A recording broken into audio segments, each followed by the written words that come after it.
Joshua August Moon, thank you. The arrangement is by the extraordinary Robert Irvin III. Would you please stand? Thank you. Lift every voice and sing, giving thanks to our Creator, to God, as we are gathered together in memory of the husband of Zenobia Black.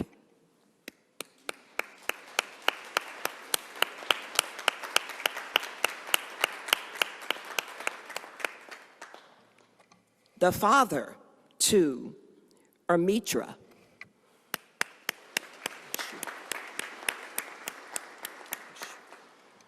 To the family, members, friend, teacher, mentor, historian, and contributor to the quality of life for people around the universe, Timuel Dixon Black.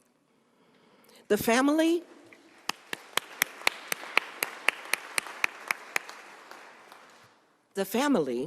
has respectfully requested remarks limited to 2 minutes in this order. The Honorable United States Senator Dick Durbin, followed by the Honorable Ambassador Carol Mosley Braun, and followed by the Cook County Board President, the Honorable Tony Preckwinkle, and then our mayor, the Honorable Mayor of the City of Chicago, Laura Lightfoot. Senator Durbin.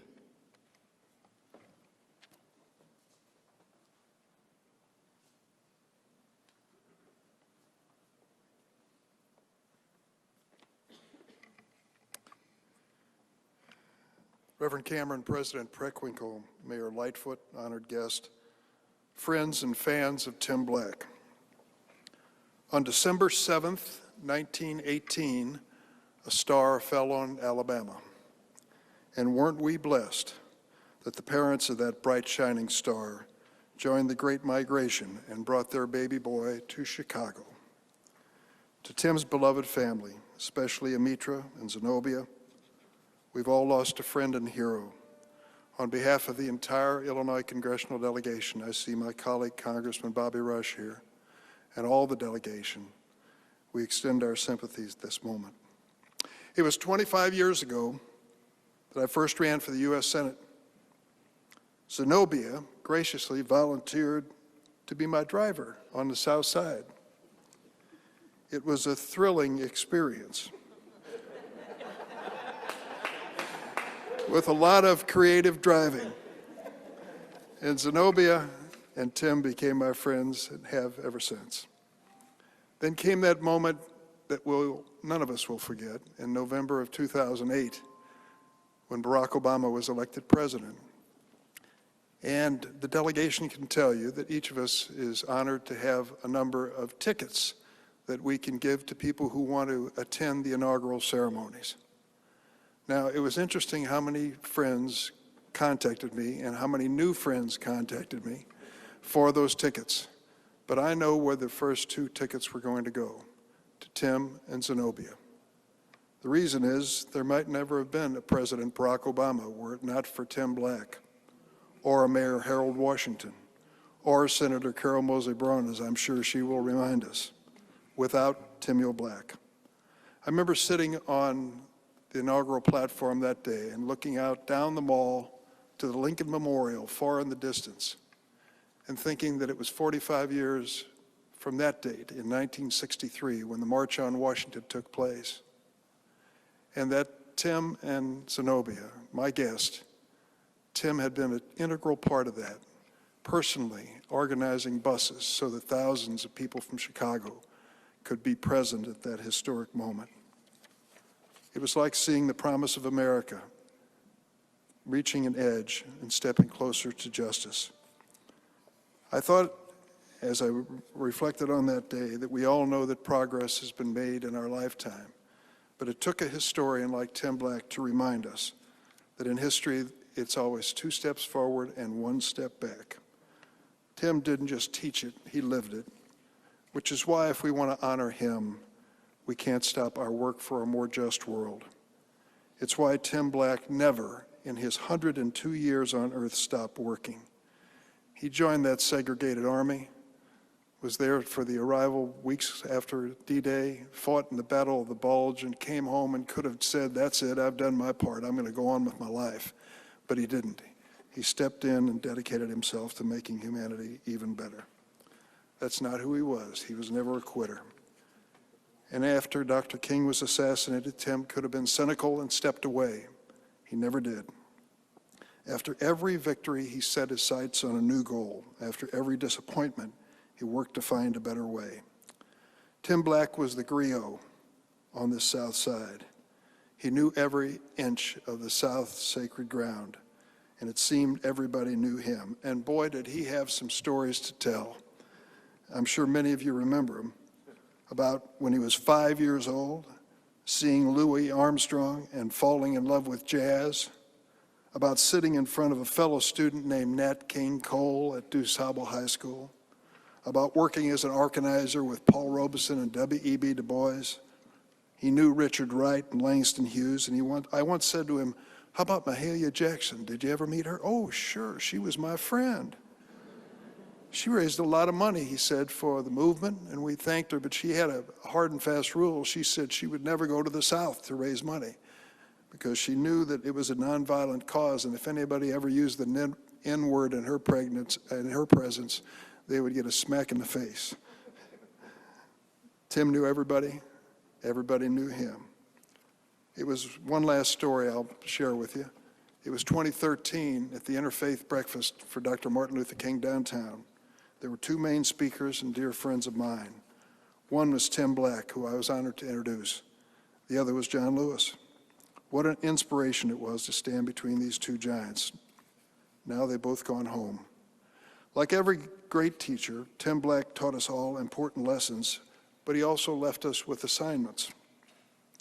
How will we continue his work? Tim said one of the main reasons his parents moved north was the right to vote.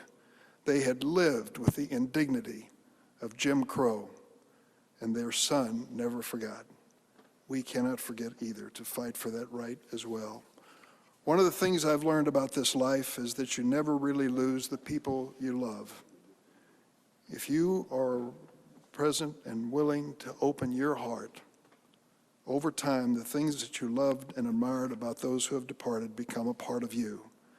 And that way, they live on. Godspeed, Tim. Those of us who knew you will always be proud to have been in your classroom.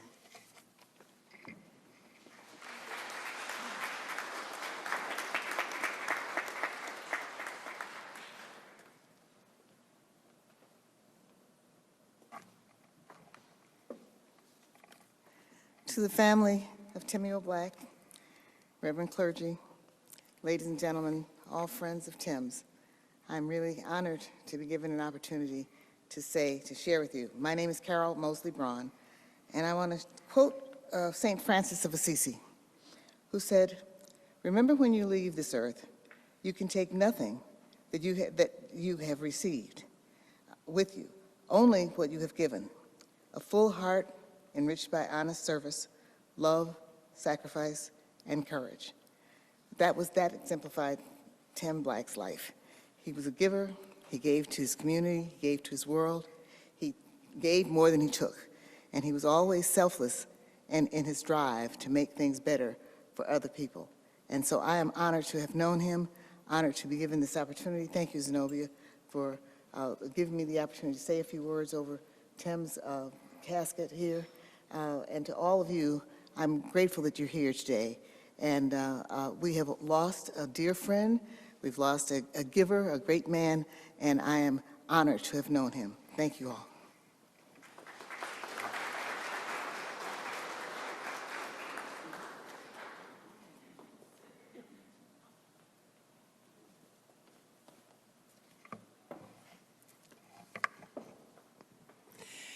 Good morning. To all of Tim's family and friends who are gathered here. I was trying to think of when I first met him, Zenobia.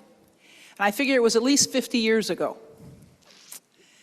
When I came to Chicago to go to the University of Chicago, I taught Sunday school in this church. This is my church. And I was active in neighborhood politics, Independent Voters of Illinois, IVI. And of course, Tim was an active member, and Zenobia became an active member. And it was through any number of political campaigns, including his own campaigns, that I got to know him. As I looked over his legacy and his life story, there were three things that really impressed me. And I know that others will share other aspects of his life, but I want to talk about three of those aspects. First of all, I want to thank him for being a soldier in the Second World War. You know, we don't have many members of that great generation left, and he was surely one. And in a time when authoritarianism and nationalism are once again on the rise, I think it's important for us to remember the contributions made by that great generation as we fought the Nazis. And we pray that that time doesn't come again. But we're grateful to all of those who served in the Second World War. And again, he was one of them. I'm grateful for his service as an educator. I'm a teacher as well. And he taught in both high school and community college. And I've always thought that this is one of the greatest services that you can provide in your community, to be a teacher of young people. And he surely devoted much of his life to that. So I'm grateful for his willingness to engage our youth, to encourage them to become active. You know, I always say that democracy is at the same time the best and the most fragile form of government on earth because it depends on an active, engaged, informed citizenry. And Tim was surely about the business of informing young people and encouraging their activism. He was a candidate himself on a number of occasions, as you've read in his obituary, but he also supported a number of the rest of us in our quest to be elected officials. You heard from Ambassador Braun just a minute ago, but he was also very active in the campaigns for Harold Washington. He was always a great supporter of mine. There are any number of people who came out of the south side of Chicago as elected officials who owe their elections to Tim's help, Tim and Zenobia's help and support. But he was also a historian, and it's tough to be both an activist and an historian. And Tim managed that. Late in his life, writing 2 books, Bridges of Memory and Sacred Ground, which I think give us a sense not only of his own life, but the life of all of us on the south side of Chicago.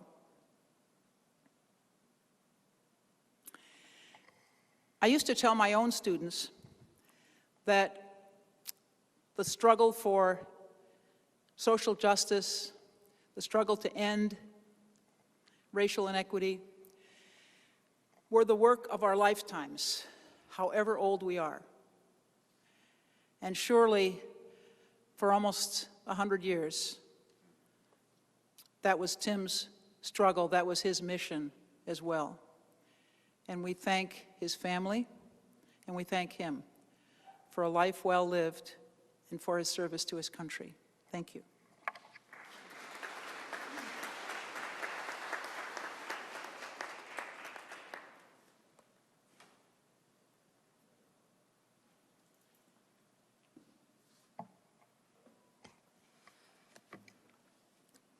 Good morning. We are here to honor our brother Tim, who the Lord called home after over a century of laboring in the vineyard. We've lost a true treasure, an icon, a revered leader and teacher. Dr. Timuel Black was a champion for civil rights and racial justice across the nation, but especially here in our beloved city of Chicago. Through decades of activism, organizing and empowering younger generations, in countless classrooms, endless meetings, and in the streets, without a doubt, our city and our world is a fairer and more just place because of his impact. He was the embodiment of what it means to be a lifelong public servant. Now, it's impossible to sum up all the work that he's done in just about every labor, civil rights, and political justice movement over his long, illustrious, and beautiful life. His first time on the picket lines was just at 13 years old, fighting for better wages for an after-school job. As you heard, he's a decorated World War II veteran who fought in the battles of Normandy, the Battle of the Bulge, and liberated a concentration camp. He served as a City of Chicago public schools teacher and also at the city colleges as a professor, where he shared his knowledge and his passion for countless generations that will be the beneficiaries of his great work. We know he worked closely with Reverend Dr. Martin Luther King in the 1960s, desegregating Chicago's schools, beaches, housing, and led Chicagoans on the March on Washington. In the 1980s, he was deeply instrumental in getting our city's first black mayor, Harold Washington, elected, paving the way for people like me to be able to run successfully for office. He built upon that campaign experience by serving as an advisor to many of Chicago's black elected officials, as you just heard. He never retired from the ongoing movement for true equality. And though he grew up in a deeply segregated time, he never let the struggles, the humiliation, the dishonoring of him as a human being hold him back from moving forward and fighting for what was right. He dubbed his beloved South Side sacred ground, calling it an inspiration to move ahead and break barriers. And throughout his life, he always saw in defeat actual opportunities to keep the work going forward. Now, I can't repeat all of his accolades that he and Zenobia have heard over the arc of his life and in the time of his passing. It's needless to say they are innumerable in number. Timuel Black witnessed history, shaped history, and made a point to share that history throughout his life so that his lessons and stories would never be forgotten. He knew that by inspiring people, especially young people, with stories of struggle and triumph, that his legacy would be carried on by the next generation, but importantly, that they would understand what hard work, determination, and perseverance were all about. Through the next social justice warriors, Dr. Black and his impact will be with us. When we look back over the arc of Tim's life, so many struggles in which he was a trailblazer, we also know that many of those struggles remain to this day. And as the senator said, we will pay homage to his legacy by continuing the fight until the battle is truly won. In my final moments here, let me share with you a personal reflection. Before his passing, I got the call from Zenobia that his time was short, and I was honored to be invited to come and say a final goodbye. I brought some music, a compilation of Ella and Louie, because I wanted his send-off to be accompanied by a soundtrack of the music that he loved. He was still alert enough to know that I was present, but it was clear that he was entering his journey home. I sat at his feet, the feet of this great man.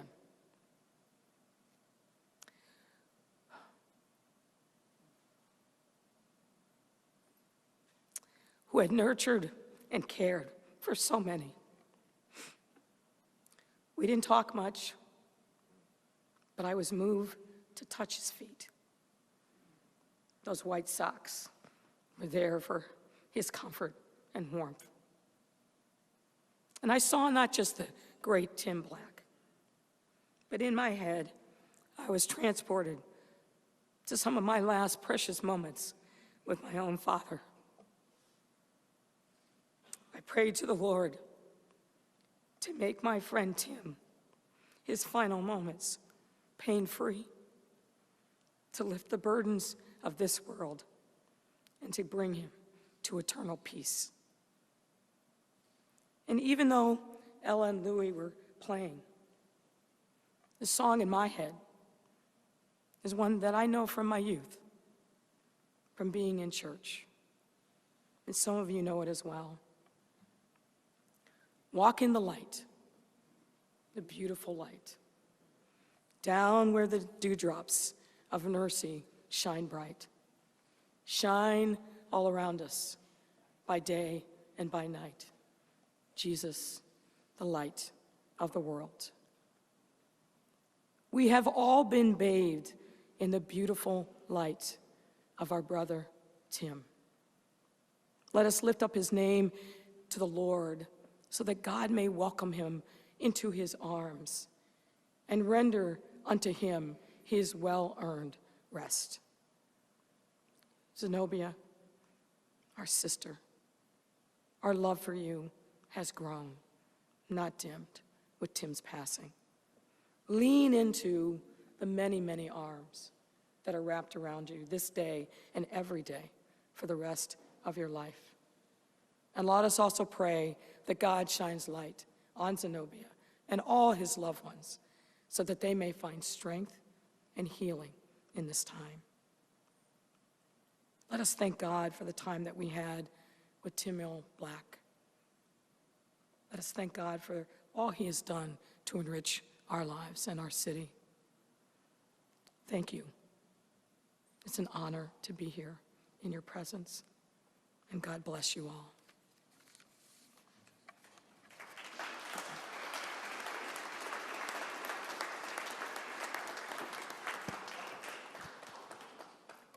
Thank you, thank you, thank you on behalf of this wonderful family. Zenobia and the family acknowledges the presence of all elected officials. The Honorable Congressman Bobby L. Rush, please stand. State's Attorney Kim Fox, please stand. All elected officials, please stand and keep standing. Alderman Stephanie Coleman, Alderman Pat Down, Alderman Sophia King. The family says thank you.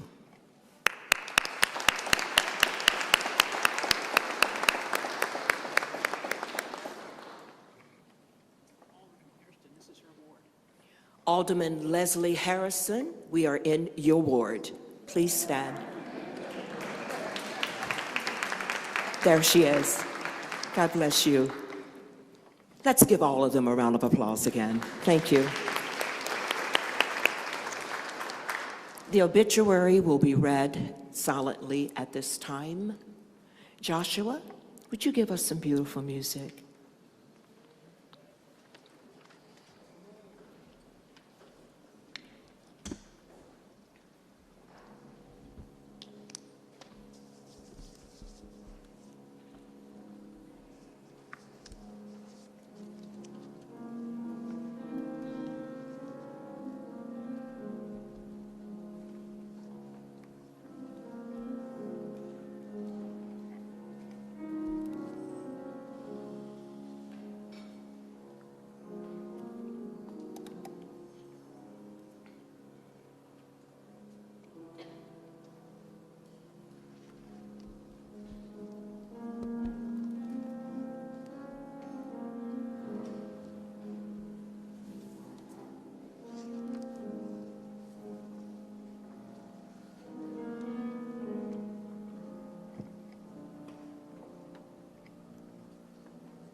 In the still of quietness, surrounded by the mood and the tempo of Timuel's favorite jazz music, Timuel would be in his own world of enjoyment. This would be one of the peaceful moments of reflection. Needless to say, Timuel could tell any of us, how about all of us, about the background and the history of the known and the less unknown artists of his beloved jazz. I present to you at this time the incomparable, phenomenal D. Alexander, The Way We Were. D.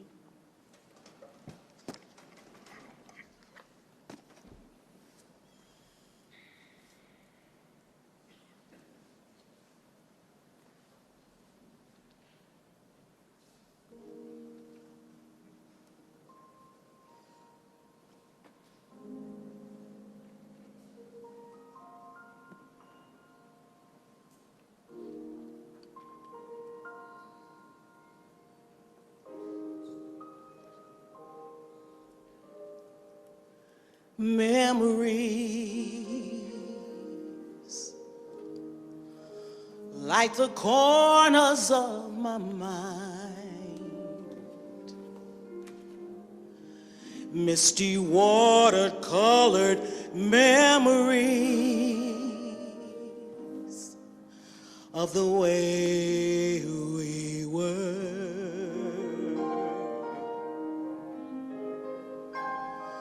Scattered pictures of the smiles we left behind,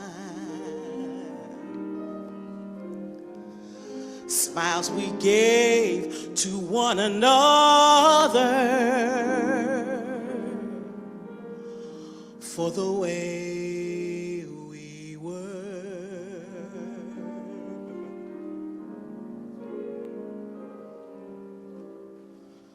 Could it be that it was all so simple then? Or has time rewritten every line? And if we had the chance to live it all again, tell me, would we? Could we?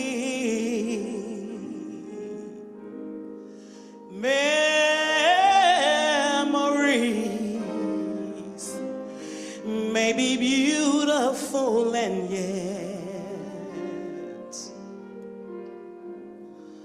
much too painful to remember. We simply choose to forget.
D. Alexander, everybody, The Way We Were.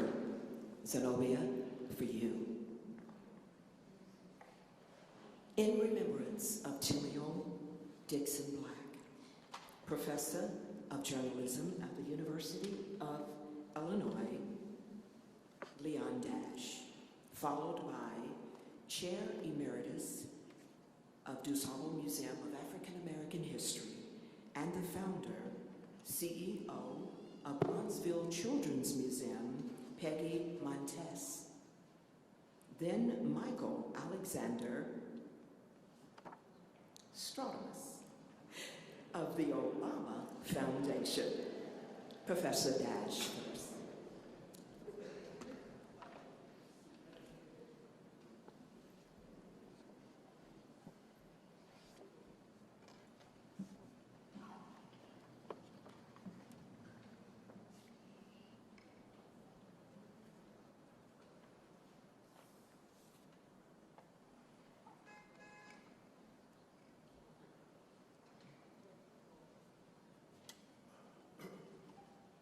Good morning, everyone. Timuel Dixon Black, Jr. was one of those rare individuals who, when confronted by personal societal discrimination in the form of childhood traumas, or as an adult by the horrors of the Nazi Buchenwald concentration camp, do not retreat into themselves, but instead commit to a life of political and social activism to right the wrongs they have faced, and that they know the generations that follow will certainly encounter.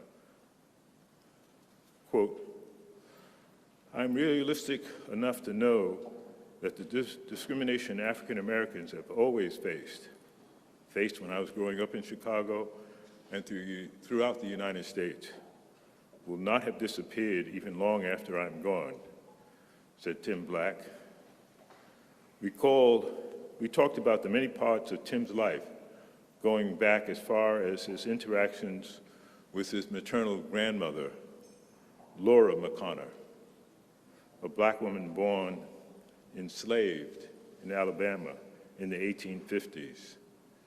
She cried whenever Tim's then teenage sister, Charlotte, asked her to tell them what it had been like to live as a slave. Tim was 4 at the time. He didn't remember much of what his grandmother said, but he remembered the tears she shed in the telling. The memory of his grandmother's agony remained clear in Tim's memory all of his life, as did a childhood emotional shock in elementary school, and witnessing at age 27 the aftermath of the Nazis' Jewish extermination program at Buchenwald. Tim's parents, Timuel Black Sr. and Maddie McConnor Black, found one another in Birmingham in the early years of the 20th century.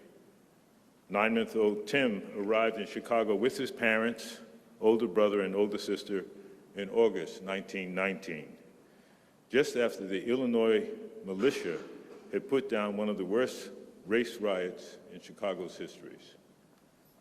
23 African Americans and 15 whites were killed during the 8 days of rioting. More than 500 persons were injured, and arson fires left homeless at least 1,000 Black families. The violence was concentrated on Chicago's South Side, near the stockyards, a point of friction between Blacks and whites over jobs. Tim's family was one of thousands of Black families that flowed to northern cities out of the South as part of the first wave of the Great Migration, the movement of Southern African Americans to northern cities seeking escape from Jim Crow segregation laws, the terror of lynching, and almost no self-sustaining job opportunities. This recently arrived Black population was greeted with open hostility when they began applying for jobs that had traditionally gone to whites. The chaos of the riots, arsons, shootings, and beatings, 342 Blacks and 195 whites injured, did not deter Maddie McConnor Black, who was determined to get her 3 children and her husband, Timuel Black Sr., out of Birmingham. I'm quoting from Tim now. You see, my father was angry, plain-spoken, and too direct for a black man in that time in Alabama. And my mother was afraid he'd be killed, lynched. In their early years in Southside Chicago, Timuel Sr. was able to move his family into better housing right up to or just over the borders between black and white neighborhoods. Tim explained that his mother, Maddie, was the driving force behind each move, seeking to raise her children in better neighborhoods and enroll them in better public schools. With each move, Tim was enrolled in a different elementary school until the family moved to 5012 South Calumet Street, a Chicago neighborhood that blacks had just begun to edge into in 1926. Tim was 7 and was enrolled in the 2nd grade at Edmund Burke Elementary School. I'm the only black student in the school, he told me. The faculty in the school was all white. When I go into the classroom, the students had been learning how to share things with others. A little white girl moved over to share her book with me, and the teacher screamed, "What are you doing?" The classroom fell silent. The girl began to cry and moved back to her other seat.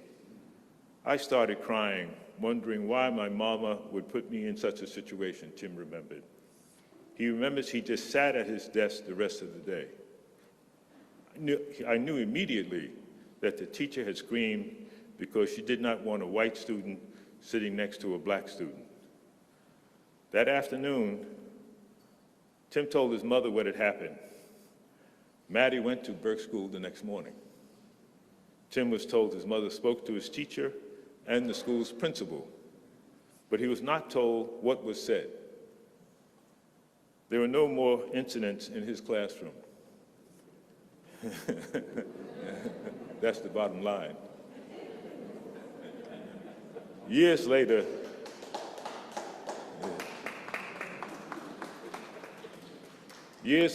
Tim understood his mother's confrontation with the principal and the teacher as something he should be willing to do when seeking social justice in inequitable circumstances. The memory of that first day of 2nd grade at Burke remained with Tim. It was one of those defining childhood experiences that many people never forget. In January 1937, Tim graduated from DuSable High School. I found the high school work easy, recalled Tim. I realized all of the efforts of my parents made to get me enrolled in quality elementary schools had paid off. In the summer of 1943, Tim received a selective service draft notice for military service. "Greetings," read the letter, he said. "You have been selected from among your neighbors by your Uncle Sam to serve your country." He sent the letter back with a note, "I don't have an uncle named Sam."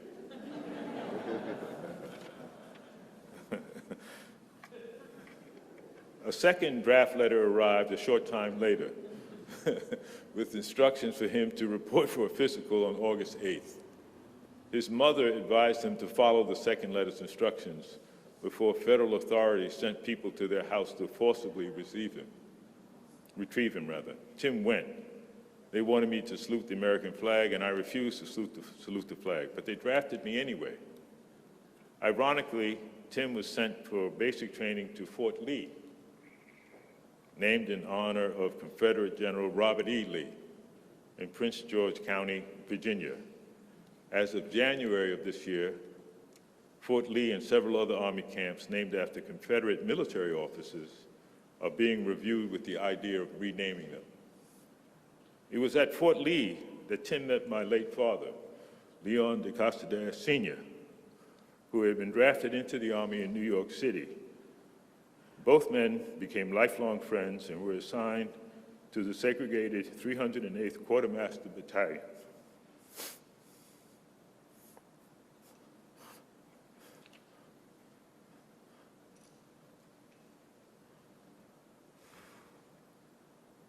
On April 11th, U.S. Army soldiers arrived at the Buchenwald concentration camp near the German city of Weimar. Tim's quartermaster service unit was sent to Buchenwald a short time later to deliver food, medicines, and other supplies.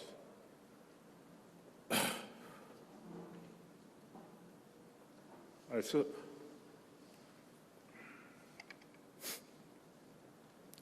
saw the whole thing, he recalled. I smelled the smell, saw the corpse. You could see the ribs of the living. Then you saw the systematic way in which these people had been annihilated. They'd take out their gold teeth, confiscated their gold rings. It was very scientific in one of the most civilized countries in the world. While at Buchenwald, Tim thought, what I saw said to me that this can happen to any people anywhere if they're not together. I was determined that I would spend the rest of my life trying to bring change in the world.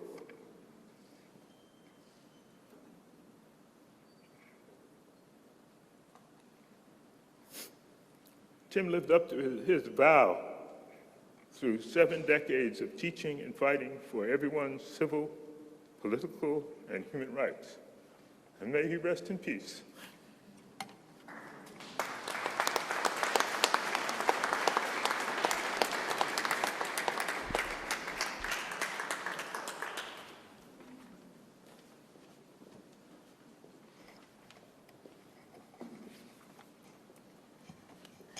Good morning, everybody, and be blessed.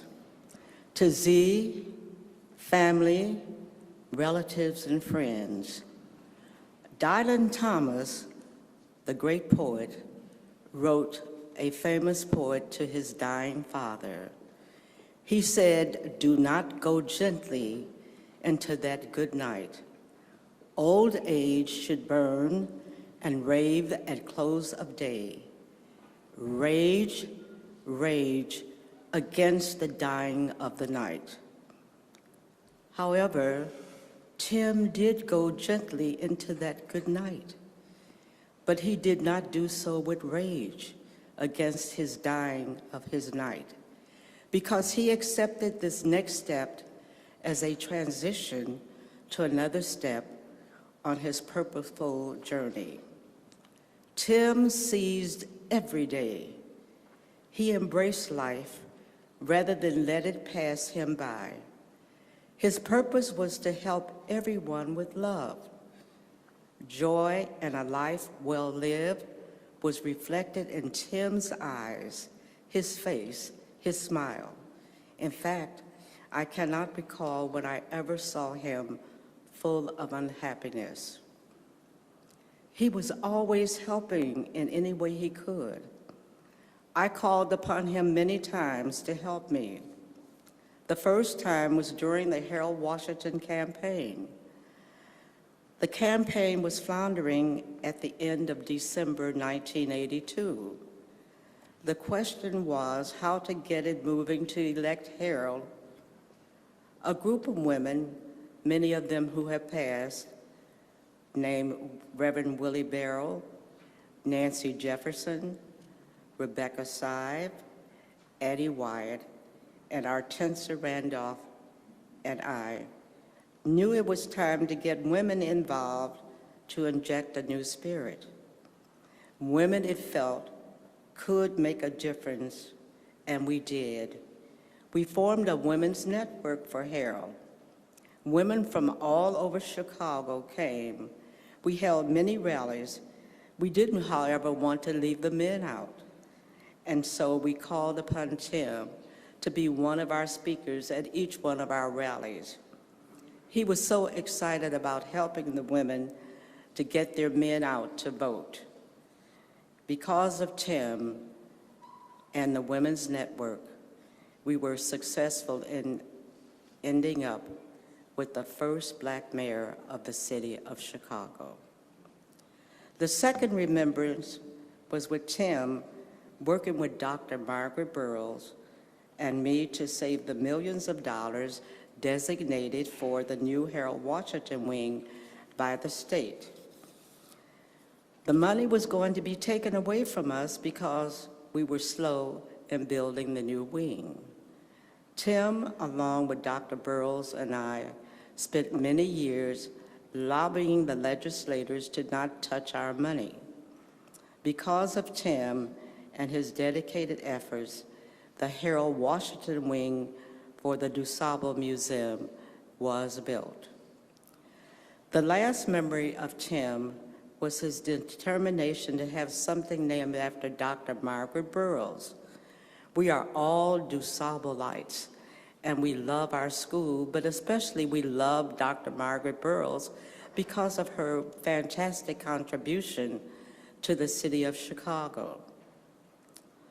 Dr. Burroughs, as many of you do know, was the co-founder of the DuSable Museum of African American History and advocating and promoting the importance of Black history in Chicago. With the help of Congressman Bobby Rush, and Bobby, will you please stand? It was because of Bobby that he put together a committee that consisted of Conrad Worrell, who has now departed us, and Tim and myself, that we collected over 60,000 signatures to present to the Chicago Park District to honor Margaret by naming the 31st Street Beach the Margaret T. Burroughs Beach and Park. Thank you. In my over 65 years that I have known Tim, he was always there to help me in any way that he could. Tim was always making a forward movement. He did not rage about going on to his next step. Tim saw and enjoyed a beautiful life and went gently into his good life. Thank you.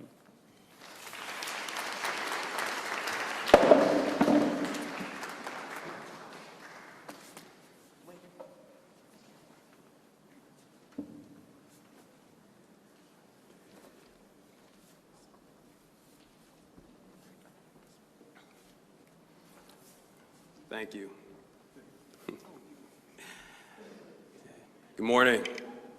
It is good to be with you. I'm Mike Strautmanis. I work for the Obama Foundation, and the last time I was in this place of worship, I was here with Timuel Black. We were asked to speak about the legacy of Dr. Martin Luther King Jr.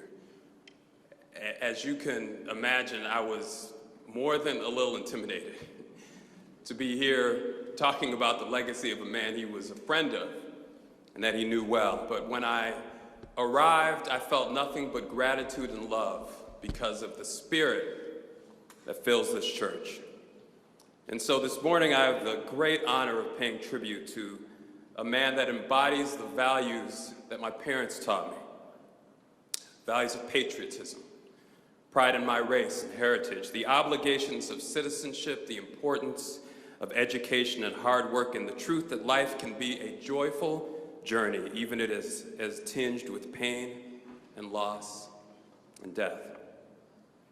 And so I thought I'd share the lessons that the teacher, Timuel Black, taught me. Lessons that I hope will light the way in dark hours and in uncharted places. The first lesson was that ordinary people can do extraordinary things. Or as Tim would put it so often, the impossible, well, we do that immediately. Tim insisted that as Black people, we push away the limits on our ability that society places in front of us before we are born. To him, an understanding of our history gives us the reality that all of the progress that we have seen comes from people just like us, often with less resources than we have today. That story must be told. Our history is not just about our past. It is alive with us today and fills the souls of our children, fills them with pride and with inspiration. And we spend a lot of time talking about vaccines. I think that history is a vaccine against white supremacy, protecting them from the disease of inferiority and shame that eventually could destroy their lives. I have been in countless conversations about the Obama Center. And I've discussed economic opportunity and amenities and programs and more, but Timuel Black was always there to remind me that the main job of the Obama Center was to tell our story. The story of a black man and woman who came from humble beginnings and with the support of ordinary citizens, including just about everyone in this room, changed the world. And in a kind and joyful and insistent way that was so unique, Tim Black helped bring the Obama Center to Chicago, the south side of Chicago. The story that will be told there is critical to our future. So many want to erase it from history. But thanks to Tim Black and to those who he inspired, the Obama Center will be here for generations. For that, we are grateful. But we also know the center will just be one of so many ways that Chicago's better because of Timuel Black. And that is the second lesson that I take from his life. As Barack Obama put it, Tim Black's life is a testament to the power of place and how the work we do in one community can end up reverberating around other cities, eventually changing the world. With a global perspective and a world-class education, Timuel Black could have done anything, gone anywhere.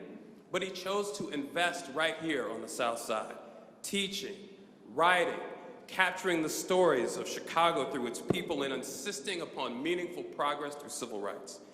He made this community, this city, a better place. As you heard, he made it possible for Barack Obama, who he mentored and advised, to ascend into leadership, all the way to the White House. And I know I benefited from all of that. A journey that took me across the country and around the world, standing on the shoulders of Mr. Black, who worked to create opportunity for so many.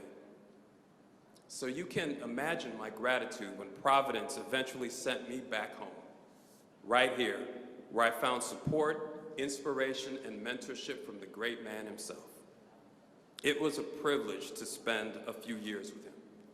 And I know that in my next community meeting, I'm going to expect to see him there, smiling at me with that twinkle in his eye. I want to thank everyone close to him who allowed me to be a part of his story. So many that I don't know, but especially my friend Wendy Williams, my cousin Joe Harrington, and the incomparable Zenobia Black. Which leads me to my final lesson. You heard it read earlier today. The Apostle Paul wrote to his younger counterpart Timothy, saying that I have fought the good fight, I have finished the race, I have kept the faith. And as I reflect on the life of Timuel Black and the race that he has finished, he taught me that this journey that we are all on is a relay race. And in a relay race, your job is to run your leg well, but to also know that part of your job is to hand off the baton to the next runner and to put them in the best possible position to start their part of the journey. That's what Timuel Black did for so many of us. So as we honor Tim, I think the greatest tribute will be in the way we invest in the generations ahead of us. I may not run as long and as well as Tim did. I don't know exactly what he was eating or doing to get to 102 years. But when my race is run, and I am ready to meet my Savior and my God, I hope that someone will know that I have handed the baton that Timuel Black handed to me, and that I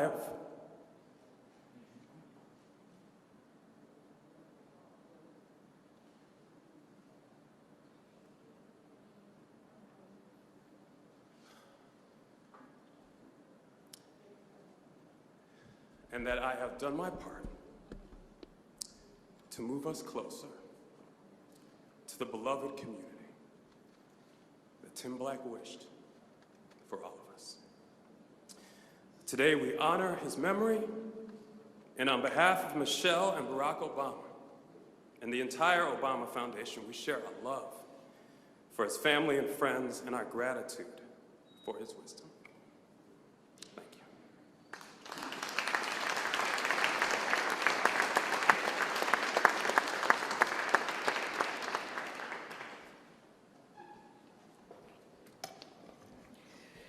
Zenobia acknowledges, along with the family, the presence of WVON President Melody Span Cooper.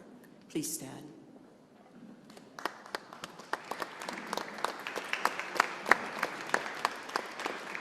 From the Office of Civic Engagement, University of Chicago, with the acknowledgments and resolution, Wendy Walker Williams.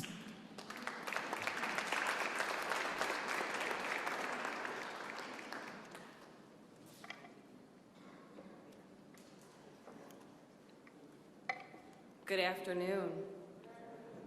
On behalf of the family, we would like to thank all of you who have expressed condolences and sentiments of love via emails and cards, text messages, or have sent food and flowers and libations and the sound of sweet jazz music. These expressions have been creative and appreciated. Zenobia and the family are grateful and is overwhelmed by your love and unwavering support. We have received resolutions from the following organizations: the American Civil Liberties Union, the Independent Voters of Illinois Precinct Organization, the Mary Herrick Scholarship Fund, the DuSable High School Alumni Coalition for Action, Phillips Hall of Fame, a State of Illinois resolution from Senator Maddie Hunter, a resolution from the Coalition, the Vivian G. Harsh Society, the DuSable Museum of African American History, and the University of Chicago. While time does not permit me to read each of these verbatim, the family has selected excerpts of just a few that eloquently summarize them all. The first is from the ACLU. We join Chicago today in celebrating the amazing, impactful life of Timuel Black. Timuel was always in the fight to create a better world. For decades, he stood as a public force for good, from his work with civil rights leaders, including Dr. Martin Luther King Jr., that helped bring the civil rights movement to Chicago, to fighting segregation in Chicago schools. Timuel Black brought his experience and expertise to the board of the ACLU in the late 1970s, helping to center much of our work on racial justice. And after the 2000 election, when faulty punch card ballots caused the votes of thousands on Chicago's South Side to go uncounted, Timuel served as the lead plaintiff in a case that ended the use of that faulty system and modernized voting in Cook County. We offer our deepest condolences to Zenobia Johnson Black, Timuel's widow, as well as his family, friends, and scores of Chicagoans whose lives were made better because of his incredible work. The second is from the University of Chicago. Dear Zenobia, we are so very sorry to learn of Tim's death, and we are reaching out to express our deepest sympathy to you and to your entire family. Tim's life touched and profoundly impacted us and countless others across the university, the South Side, and the nation. Even upon his homegoing, Tim will remain a moral compass and pillar for me and for many moving forward. As we mourn this tremendous loss, we take comfort in his memory and his life. We will continue to draw inspiration and strength from the path Tim paved and the example he set. And it is with renewed energy we are so moved to build upon his life's work and ideals, including his enduring vision to make the South Side stronger and to continue the vital work of improving our communities, pursuing racial justice, and expanding economic opportunity for all. On behalf of the Office of Civic Engagement and the University of Chicago, please accept our condolences during this time. Chancellor Robert J. Zimmer and Derek R.B. Douglas, Vice President of Civic Engagement and External Affairs. And the third is an excerpt from the resolution from the state from Maddie Hunter. It is on page 5, and it reads, Whereas Timuel Black left his mark on the city of Chicago, on his friends who knew him and those who knew him, his legacy will inspire others to make this world a better place, just as he strove to do so. Therefore, be it resolved by the Senate of the 102nd General Assembly of the State of Illinois that we mourn the passing of Timuel Dixon Black, Jr., and extend our sincere condolences to his family, friends, and all who knew and loved him. And may it be further resolved that a suitable copy of this resolution be presented to the family of Timuel Black. Thank you.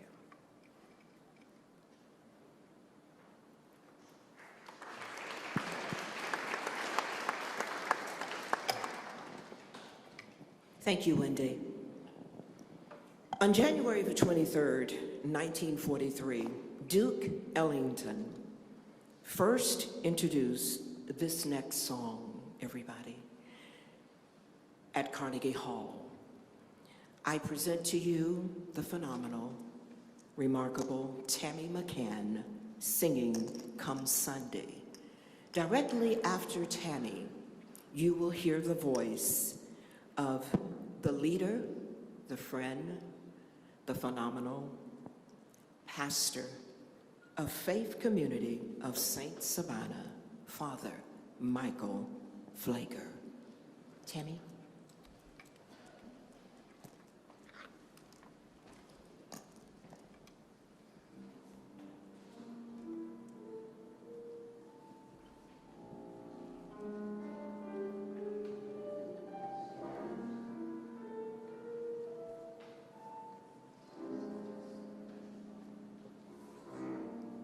Lord, dear Lord above, God Almighty, God of love, please look down and see my people through.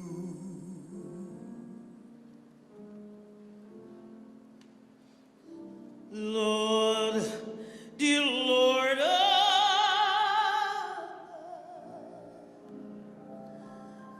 God Almighty, God of love, please look down and see my people through.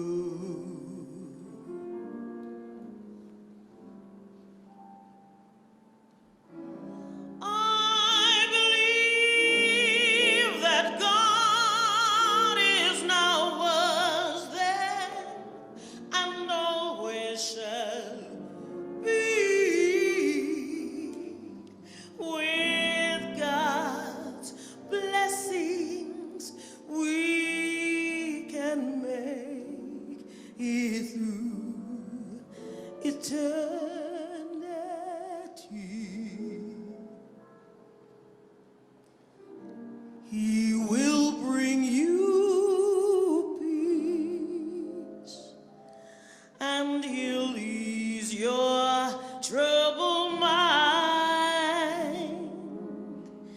Come Sunday, oh, come Sunday, that's the day.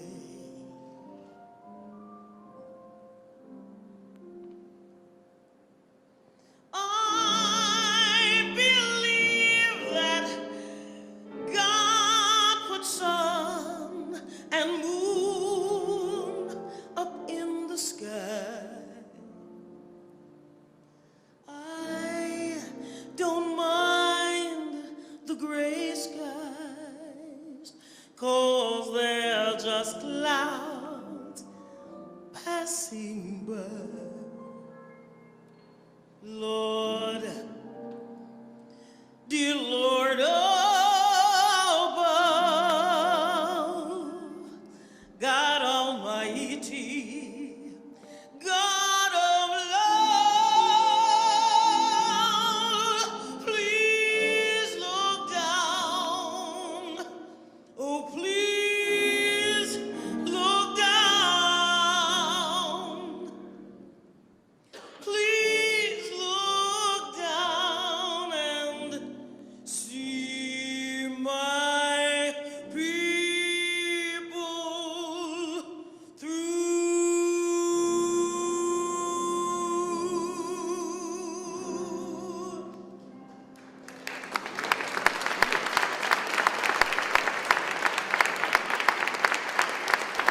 Mr. Tom Biatsis on piano.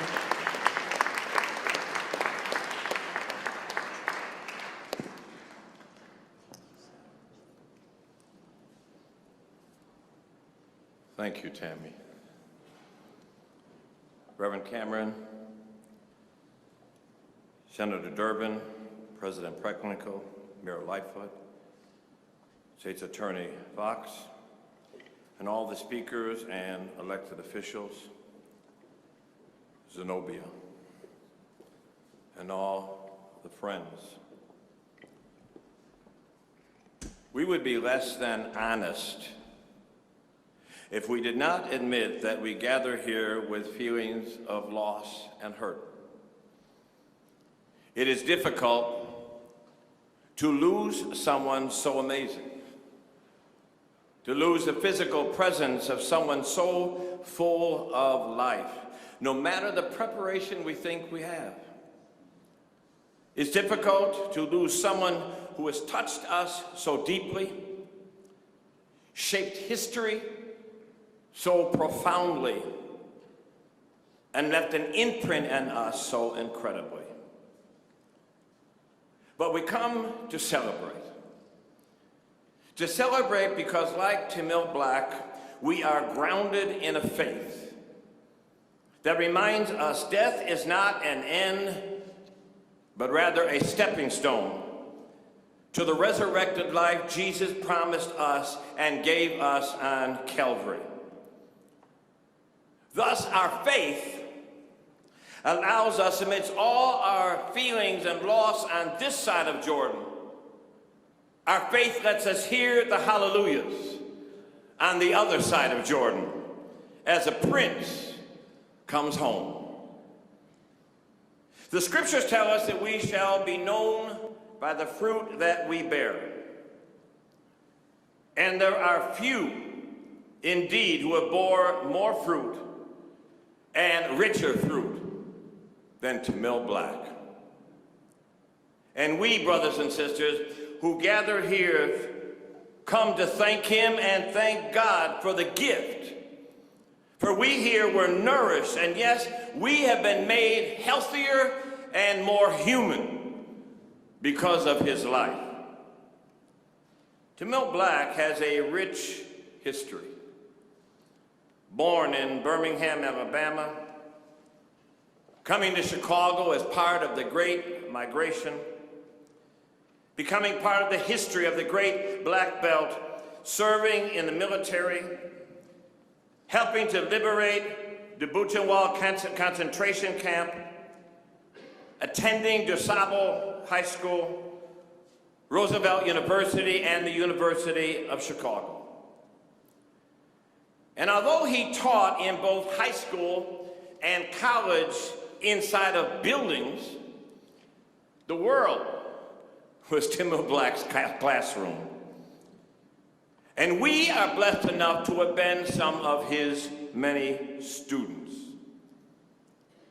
In 1955, he saw Dr. Martin Luther King Jr. speak and went to Alabama to meet him and decided to dedicate his life to fighting against racism and for economic and social justice. Timuel was a person who could speak at the podium of America's most prestigious universities while never losing his ability to talk to people in the community or young people on the block. He sat in the circles of some of the wealthy and powerful of the world. But unlike many who get into those circles, he never forgot his role. And his role was to be their conscience and to be their moral compass. No matter where he went or who he met, he would always take with him his love for the sacred ground of the south side of Chicago, and in particular, Bronzeville. Timuel was an organizer. Whether it was running the Chicago division of the Negro American Labor Council for A. Philip Randolph, organizing residents of Chicago to attend the March in Washington, or helping to register voters and raise money to push Harold Washington to become the first African-American mayor in the city of Chicago. Timuel was successful, and he was a respected organizer. He was also a strategist. He initiated the "don't spend your money where you can't work." We tried to adopt that at St. Sabina. We weren't as successful as Timuel Black was, but we ain't giving up. It was his campaign that led to the creation of the Negro Retail Clerks Union. Timuel helped fund and lend strategy to the Congress on Racial Equality, CORE, which worked to desegregate Chicago department stores. It is he who challenged the regular Democratic organization and coined the phrase, plantation politics. We could use your voice again today, Timuel. In 2000, he was the lead plaintiff in Black versus McGuffridge, a lawsuit that charged the Illinois voting system with systemic discrimination against minorities. Yes, Timuel Black was a powerful and a very successful strategist. He was also an advisor. He mentored a young community organizer named Barack Obama and taught him how to build a political base. He helped Carol Moseley Braun become the first African-American woman to win election in the U.S. Senate. He mentored and advised countless men and women and youth, giving them not only historical knowledge, but seeking to teach them how to bring about transformative change. He was never satisfied with just knowing the history, but how do we create and carve and shape the history going forward? One of the things that always captured me and inspired me about him, as his friend Bart Schultz said, was his thirst and his ability for growth. Timuel was always growing. He was always expanding. He was always evolving. He was not, as Bart said, some historical figure trapped in another time, but he was consistently relevant. He was relevant to community issues and relevant and involved in social and racial justice issues. Timuel was indeed the wisest of elders, but he was forever young and always ready to roll up his sleeves and get involved. Timuel was like the Reverend Vernon Johns from Montgomery. If you see a good fight, get in it. Timuel had a committed and passionate drive and great respect for young people. Elders, if we don't embrace and love and respect our young people, we have failed. He admired their organization on the South Side, how they delivered food and supplies during the pandemic, how they acted with purpose and with leadership. He said our young people are so full of talent and ingenuity and creativity. And he said they know how to use modern technology to share art and ideas and music. He said so that even during a quarantine, they were not isolated. Timuel would remind young people what sometimes we all forget, that victory and change doesn't just happen. Rather, it result of sacrifice and the willingness to get up and fight for what you believe to make the world better. Although Timuel was humble, he would take exception to talk with pride about his talented and educated and creative children, his daughter, Amitra, and his sons, Timuel Carrington and Anthony Seth Johnson. But above all, if you knew Timuel Black, his life partner, his best friend, his great love, his boo, was Zenobia Johnson Black.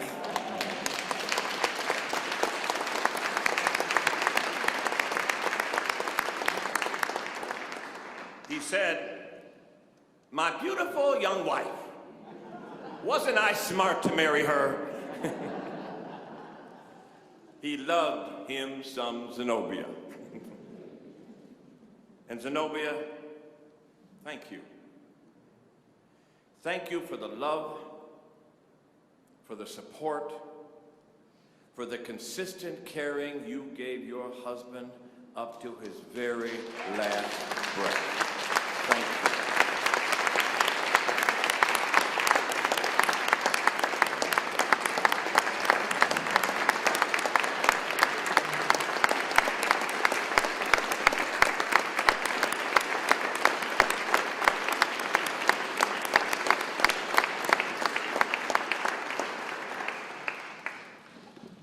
Zenobia, I would always admire your ability to support Tim in his desire to be as independent as possible. And yet, I watched you. You always had that watchful eye and ready to stand at his side. I remember one time I was coming to St. Sabina and we were walking in and I said, "Timuel, I go back for Timuel." "Oh, he's fine." You allowed him his independence and affirmed his desire to stay strong. Thank you, Zenobia. Thank you for loving Tim, and thank you for allowing us to be loved by you both. Yes, Timuel Black was a tree which bore rich fruit and amazing fruit. Timuel was a captivating speaker. He was a substantive author. He was a charismatic educator. He was a consistent and uncompromising activist. He was an educator, and yet he was a life student, a great storyteller, an inspirational voice in this country for the fight for freedom and justice. He was a tour guide of knowledge and experience. He was a champion of the South Side of Chicago. Timuel Black was an historian who knew history, who taught history, and who shaped history in this city and in this world. He had an amazing ability to grasp the past, have a vision for the future, and use the both of them to build the present day we have right before us. He had a heart of generosity. He had the courage of a true leader. He had a warmth of authenticity that prompted Dr. King to call him Brother Black, because he was genuine and he was real. There were no fronts. There were no political correctness with him. What you saw is what you got. But not only he had a warmth to be called Brother Black by Dr. King, he had a boldness to speak truth that caused his buddies in the Army to call him, excuse me, Reverend, TDB, too damn black. Okay, I know we're in church, but I'm Catholic.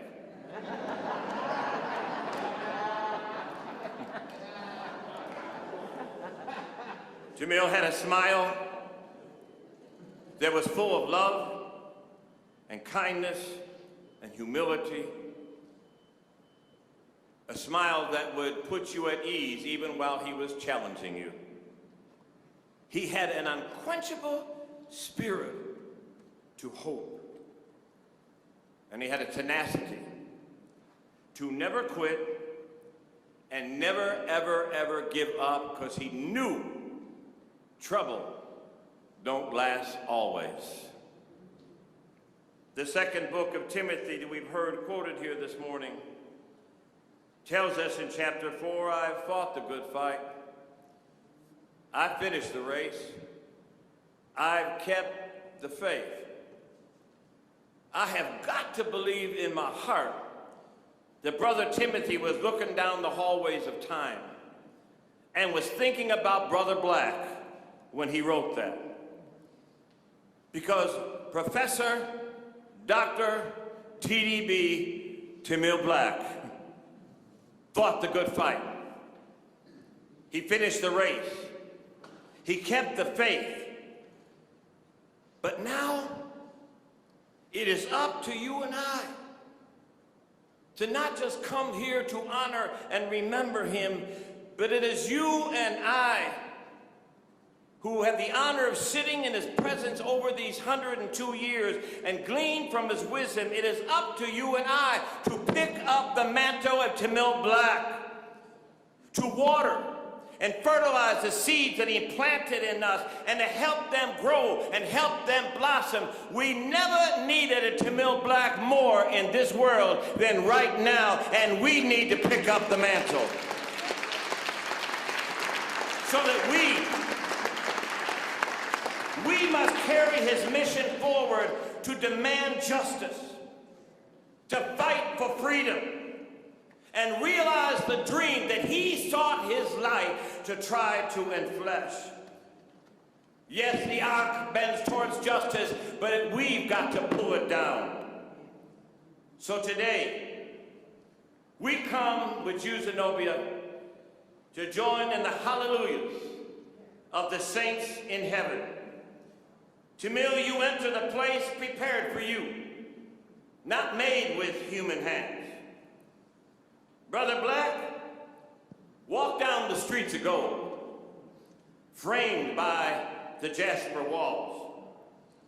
Receive the robe of victory that's been hanging in the closet of heaven awaiting you. And you'll know it's yours because it's the one with mudcloth trim on it. Enjoy the songs of the cherubim and the seraphim as they serenade you. And I believe today they got a touch of jazz in their singing. And the melody of Duke Ellington's Come Sunday. Brother Black, take your place at the welcome table. You know your seat. It's the one with the aroma of soul food coming from its place. And there's something on the side for your sweet tooth. And a cup of coffee, hot, with 3 sugars sitting before you. Finally, see the God that you so faithfully served stretch out his hand to you and say, well done, Brother Black. You did what you said you wanted to do. You made the world a better place. We are a better place because of Timuel Black. You love the spiritual, Tammy just saying, Come Sunday. Lord, dear Lord, I loved. God Almighty, God of love, please look down and see my people through. I believe that sun and that moon in the sky, and when the day is great, I know the clouds are passing by. He'll give peace and give comfort to every troubled mind. Come Sunday, oh come Sunday, that's the day where Brother Black, your Sunday has come. It is your day. Welcome home, Brother Black. Welcome home. We'll see you on the other side.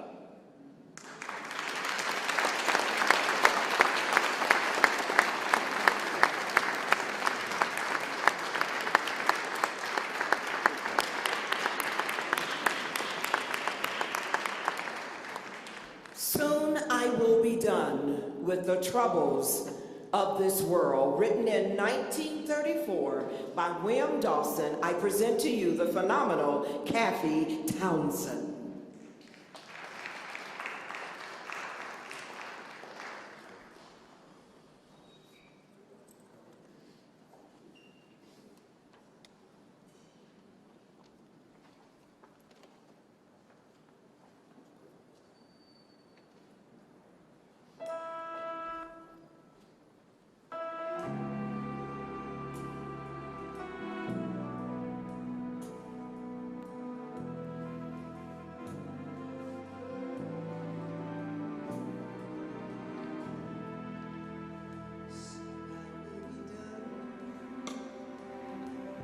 With the troubles of this world,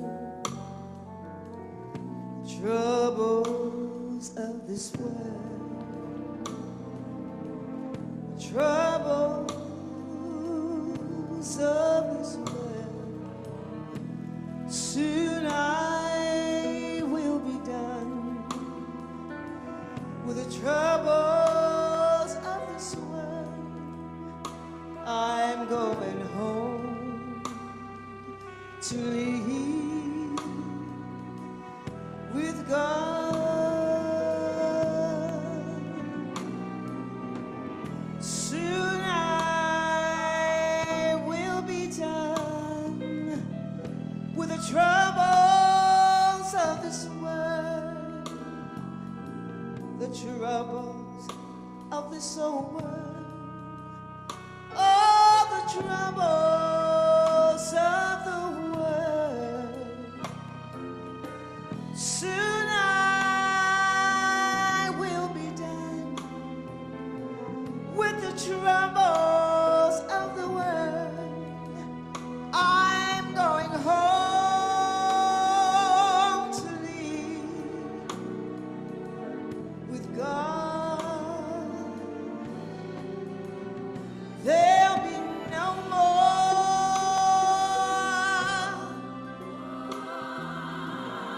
weeping and wailing.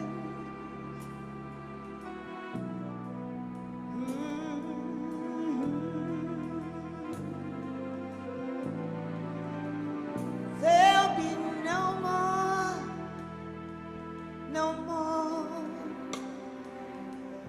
weeping and wailing.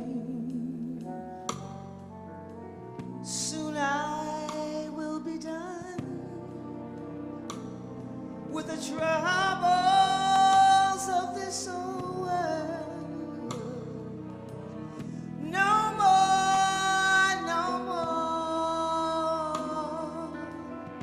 weeping and wailing. I'm going home to live with God. Oh, do you want to see your mother? Oh, do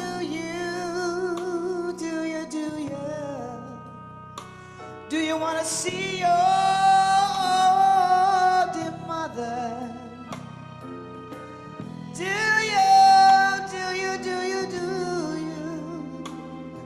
want to see your mama? I'm going home to live with God. Hey,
to see my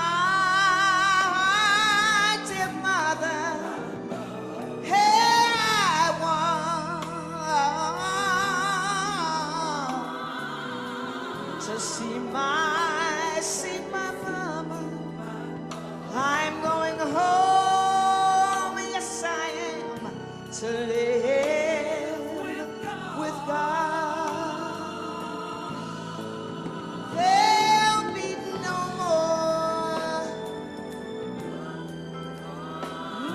more weeping and wailing.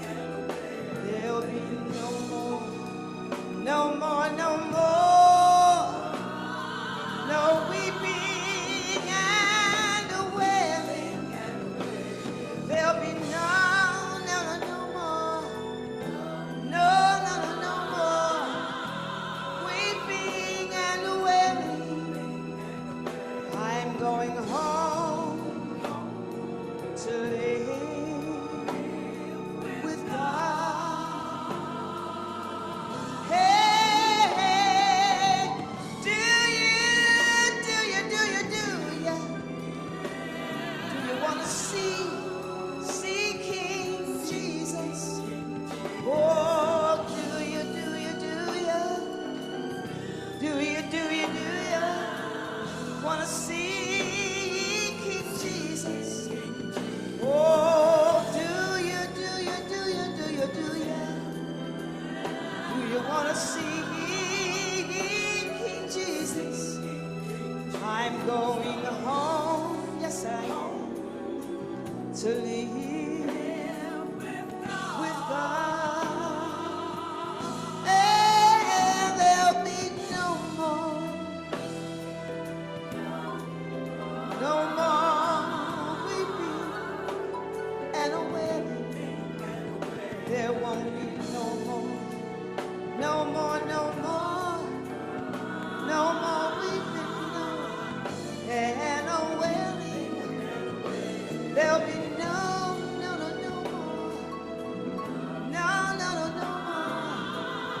weeping and wailing. I'm going home, yes I am, to live with God.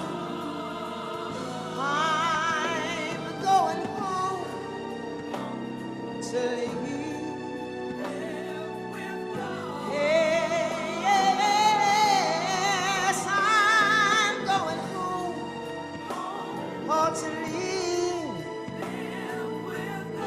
Back train and get you alone right now, 'cause I'm going home, yes I am, to live.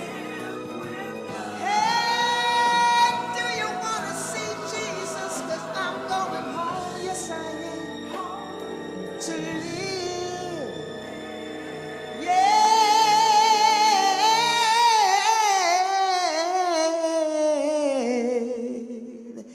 With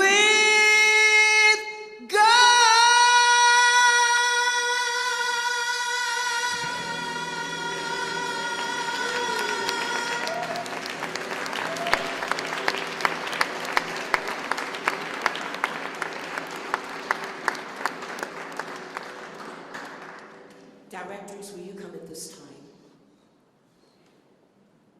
Musicians, would you give us some beautiful music?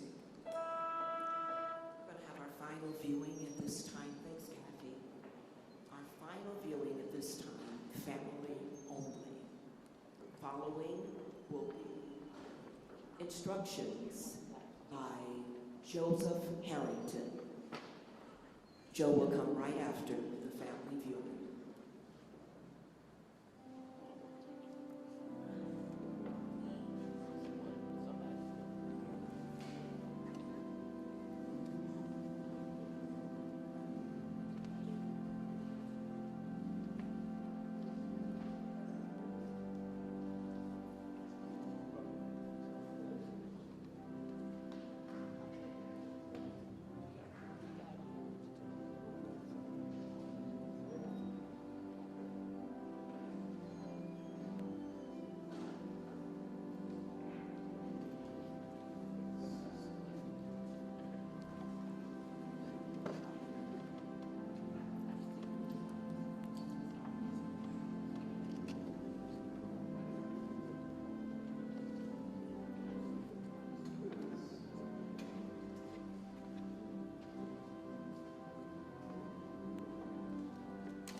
My job is to give instructions, but I couldn't stand up here without saying something about my relationship with Tim Black.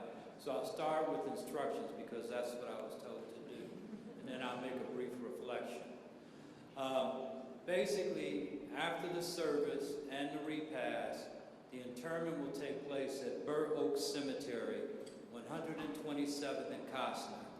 The repast will take place in Hall Chapel, to my right.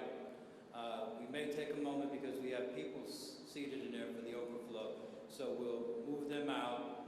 The first group to go would be the family and the friends that are in the first 3 rows to take advantage of the repast, and then we'll invite others to come up as we clear the room. So I'm assuming everybody heard me and knows what we're talking about. So let me talk about my relationship with Tim. Actually, I met Zenobia before I met Tim. Zenobia and I were involved when Burroughs was disrupted and grave sites were being removed. I have a lot of family. I have 11 family buried out in Burroughs in one section of the cemetery. I found out there was an organization called the Friends of Burroughs, and that Zenobia was involved, and I contacted her and got involved with that group.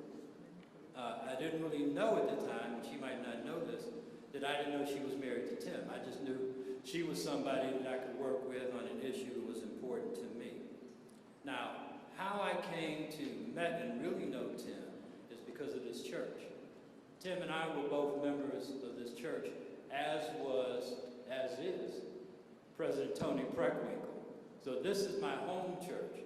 And in time, I became Tim's connection to the church. When he wasn't coming to church or able to get to church, if I stopped by, the first thing he would ask me, how's the church doing?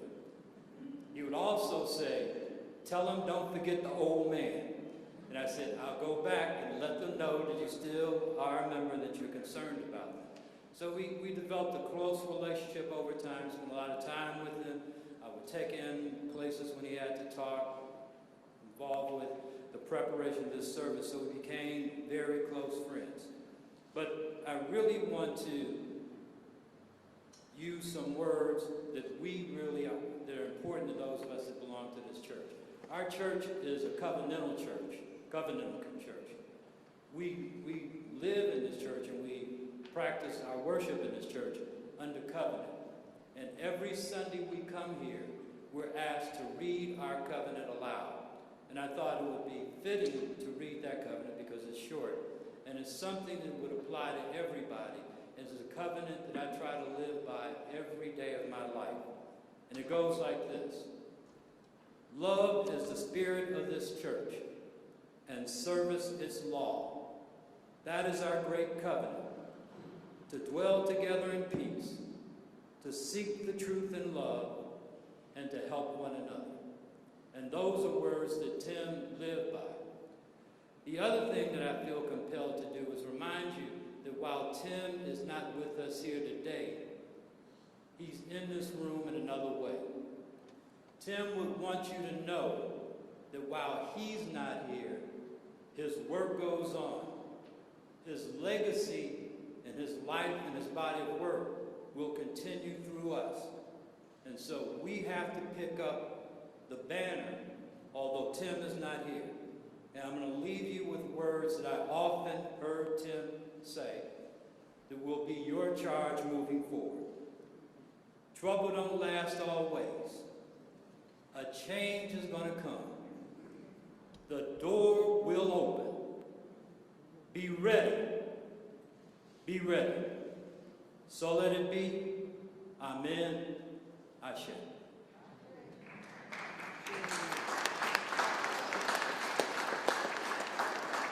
Thank you, Joe.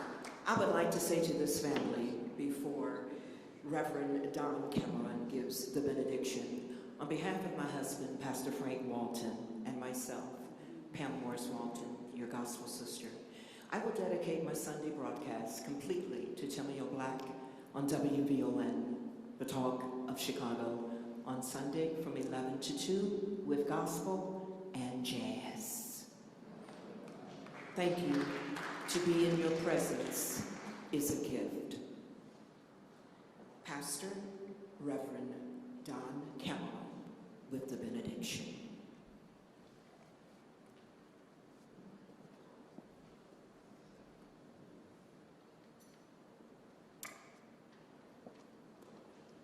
I'm sure glad that I came to church this morning.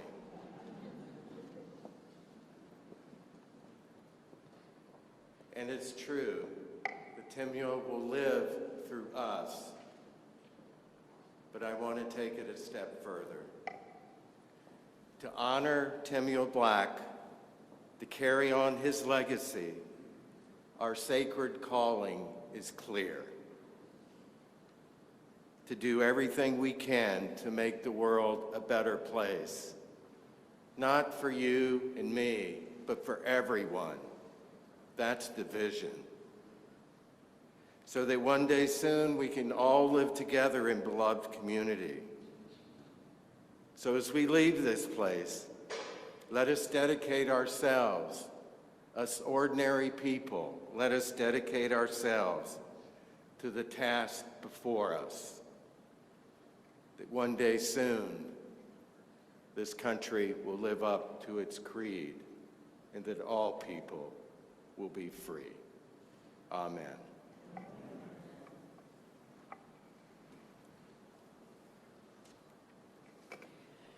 We will ask for Keith Hampton, our incredible, phenomenal organist, to give We Shall Overcome.